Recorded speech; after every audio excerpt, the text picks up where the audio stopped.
वंचित बहुजन आघाडी नरेंद्र मोदी आणि भाजपाला सत्तेतून खाली खेचण्यासाठी प्रयत्न करत आहे. कारण आम्हाला खात्री आहे की ते जर पुन्हा सत्तेत आले तर ते संविधानासोबत छेडछाड करतील. त्यामुळेच आम्ही इंडिया आघाडीमध्ये सहभागी होण्याची राजकीय इच्छा व्यक्त केली. मात्र आमच्या या राजकीय इच्छेला कोणी आमची दुर्बलता समजू नये. 2019च्या निवडणुकीवेळी सुद्धा आमची राजकीय ताकद क्षीण करण्याचा प्रयत्न झाला, तसं षडयंत्र रचण्यात आलं. मात्र त्यावेळी ते यशस्वी झालं नाही.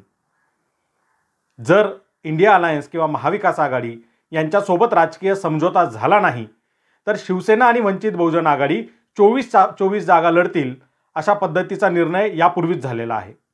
यावरून महाराष्ट्रात वंचित बहुजन आघाडीचं राजकीय वजन काय आहे हे लक्षात येतं. दिल्लीत झालेल्या महाविकास आघाडीच्या बैठकीमध्ये वंचित संदर्भात चर्चा झाल्याचं आम्हाला समजलं. मात्र एका पक्षाने संमती न दर्शवल्यामुळे वंचितच्या समावेशाचा निर्णय होऊ शकलेला नाहीये. तरीसुद्धा पत्रकारांशी बोलताना संजय राऊत यांनी ज्या पद्धतीनं विधान केलंय त्यातून जे परसेप्शन तयार झालंय ते अतिशय चुकीचं आहे. जर तुमच्यात सर्व सहमती असेल तर मग वंचितचा समावेश करून घेण्याचं घोडं अडलंय कुठे? का थेट पद्धतीनं समावेश करून घेतला जात नाही?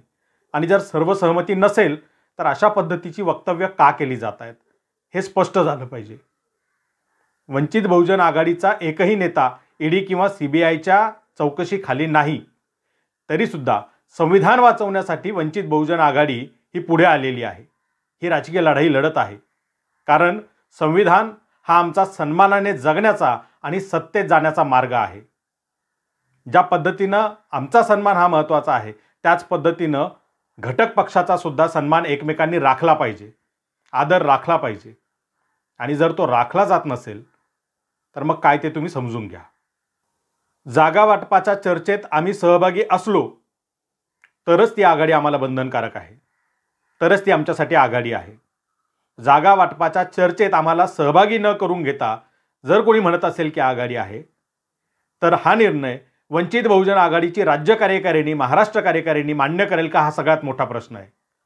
त्यामुळे वंचित बहुजन आघाडीच्या महाराष्ट्र प्रदेश अध्यक्ष रेखाताई ठाकूर या पक्षाच्या वतीने जोपर्यंत जाहीर करत नाही, पक्षाची भूमिका मांडत नाही, तोपर्यंत अशी कुठलीही युती आघाडी झाली असं जनतेने समजू नये. इंडिया आघाडीची अशी वागणूक असली तरीसुद्धा इंडिया आघाडीमध्ये सहभागी होण्याचा निर्णय आणि सहभागी होण्याची मानसिकता वंचित बहुजन आघाडीने बनवलेली आहे. मात्र ती बरोबरीचा सन्मानजनक पार्टनर म्हणून, अपेंडिक्स म्हणून नाही.